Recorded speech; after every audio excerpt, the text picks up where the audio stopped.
आपका अगर SBI account है और आप सोच रहे हो कि मैंने अकाउंट यूज ही नहीं किया, फिर पैसे क्यों कट गया, तो रुक जाओ, इस वीडियो को स्किप मत करना, क्योंकि मैं जो आपको आज बताऊंगा वो बैंक काउंटर पे आपको कोई भी क्लियरली नहीं बताता।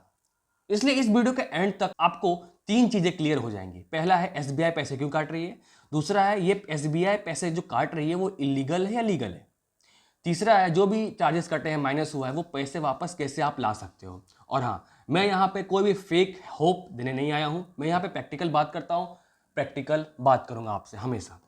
मुझे रोज लोग व्हाट्सएप करते हैं, आप स्क्रीन पर देख सकते हैं, 3 से 4 दिन में लोग 100 से ज़्यादा मैसेज किए हैं, व्हाट्सएप किए हैं कि भाई माइनस कैसे हो गया, मैंने अकाउंट यूज ही नहीं किया फिर भी माइनस हो गया। किसी किसी का 2000, 5000, 15000, 20,000, 25,000, 50,000, किसी किसी के 1 लाख रुपए माइनस में थे। इसका ये माइनस रिमूव कैसे होगा, तो मैंने उनको step by step practical solution बताया, प्रोसेस बताया, तब जाके उनका माइनस रिमूव हुआ है। अगर आपका अकाउंट माइनस में है, कोई नहीं सुन रहा है, बहुत दिनों से माइनस में है, तो मुझे इस व्हाट्सएप पे मैसेज कर सकते हो, मैं आपको स्टेप बाय स्टेप इसका प्रैक्टिकल सॉल्यूशन बताऊंगा, प्रोसेस बताऊंगा, ठीक है। तो मुझे इस व्हाट्सएप पे मैसेज करो।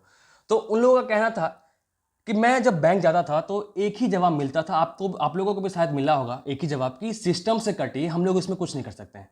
ऑब्वियस सी बात है, वो बंदा टूट जाएगा, आप भी शायद टूट गए होंगे कि वो पैसे कैसे कट के निराश हो जाता है, उसको लगता है कि बैंक चोर है, फ्रॉड है, स्कैम कर रहा है मेरे साथ। लेकिन बैंक रूल के हिसाब से चलती है, सच्चाई ये है, और वो रूल कस्टमर नहीं जान रहा होता है, इसलिए वो निराश हो जाता है, कंफ्यूज हो जाता है। चलो आप सीधा पॉइंट पे आते हैं। एसबीआई में माइनस बैलेंस का सबसे बड़ा रीजन पता है क्या है? मिनिमम बैलेंस मेंटेन नहीं होना, दूसरा है इनएक्टिव अकाउंट, तीसरा है एक्टिव सर्विस चार्जेस लग जाना। तो पहले समझते हैं मिनिमम बैलेंस अकाउंट। देखो, ये मिनिमम बैलेंस जो है वो डिपेंड करता है कि कौन से अकाउंट आप यूज कर रहे हो, कौन सा बैंक का। एसबीआई सेविंग अकाउंट यूज कर रहे हो या करंट अकाउंट यूज कर रहे हो। सेविंग अकाउंट का अलग होता है, 1,000 रुपये होता है, 2,000 रुपये होता है। करंट अकाउंट थोड़ा ज़्यादा होता है, 10,000, 20,000 होता है। ये बैंक पे डिपेंड करता है। अगर आपने मिनिमम बैलेंस मेंटेन नहीं रखा तो आपको हर महीने पेनल्टी चार्ज देना होगा नॉन मेंटेनेंस का, जो कि 300 से 500 रुपये चार्ज होता है, ठीक है। तो दूसरा है इनएक्टिव अकाउंट। अगर आपका अकाउंट है, कोई भी अकाउंट है, ठीक है, वो अगर 1 साल हो गया, उसका एक भी ट्रांजैक्शन नहीं हुआ उसमें, तो बैंक आपका अकाउंट को इनएक्टिव मार्क कर देगा, कोई भी सर्विस उसमें नहीं चलेगी। इस बैंक आप अकाउंट को भूल गए होंगे, लेकिन बैंक आपके अकाउंट को नहीं भूला है। इनएक्टिव अकाउंट होने का मतलब ये नहीं होता कि आपके चार्जेस बंद हो गए, चार्जेस लग रहे हैं, ठीक है। तीसरा है debit and SMS charges. Debit charges, ATM card charges या सर्विस चार्जेस, जो एसएमएस चार्जेस होता है, वो ऑटोमेटिकली बंद नहीं होता है, उसको मैनुअली बंद करना पड़ता है। इसलिए धीरे धीरे पैसे कटते रहते हैं, आपको पता नहीं चलता है। और जितने मैंने आपको रीजन बताया है वो आरबीआई रूल और एसबीआई रूल के अंदर आता है, आपको कंफ्यूज नहीं होना है। अब सबसे इंपॉर्टेंट बात सॉल्यूशन का है। सॉल्यूशन क्या है? अगर आप देखो, सीधा बैंक को जाकर के बोल दोगे कि पैसे वापस चाहिए, तो बैंक भी आपको सीधा बोल देगा, मना कर देगा कि पैसे वापस नहीं दे सकते हैं।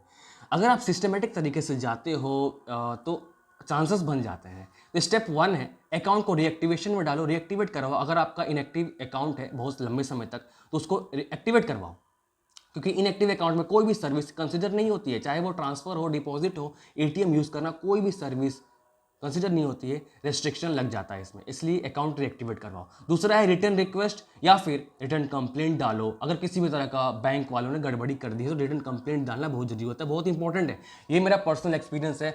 मुझे जो लोग मैसेज करते हैं ना कि माइनस रिमूव करवा दो, इसका सॉल्यूशन क्या रहेगा, तो मैं एक स्ट्रॉन्ग एप्लीकेशन सिर्फ सिंपल देता हूँ, ब्रांच मैनेजर को वो लोग देते हैं और उनका माइनस रिमूव हो जाता है। एक स्ट्रॉन्ग एप्लीकेशन इसलिए दो, ब्रांच मैनेजर को जा करके उन लोगों को बोलो कि मेरा अकाउंट लंबे समय तक इनएक्टिव था, मुझे नॉलेज नहीं था चार्जेस के बारे में, प्लीज इसको रिव्यू करके चार्जेस को वेव ऑफ करो।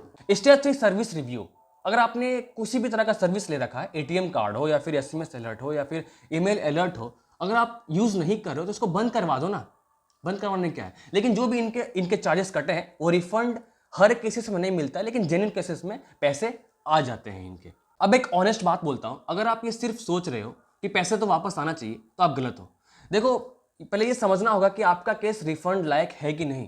अगर आप चाहते हो कि कोई पहले चेक करे आपका केस, फिर उसके बाद सॉल्यूशन बताए, तो मुझे इस व्हाट्सएप पे मैसेज कर सकते हो। मैं आपको पहले केस समझूंगा आपका केस, फिर उसके बाद प्रोसेस बताऊंगा, सॉल्यूशन बताऊंगा।